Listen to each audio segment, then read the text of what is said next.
Hello, in this video we're gonna check the performance of a charger that comes with your Motorola Defy, and we do this by plugging the charger into this GoSoon smart socket, and that way we'll have access to all of the statistics on this phone. You'll be able to see it right here.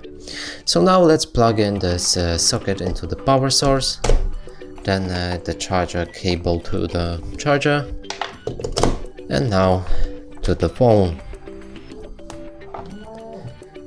From here we'll need to wait about 30 seconds till all of the statistics show here and are stable. So let's do that. So 30 seconds just passed, and now we can see this full statistics. And that's it for this video. Hope you like it. Please consider subscribing to our channel, leave a like and a comment below.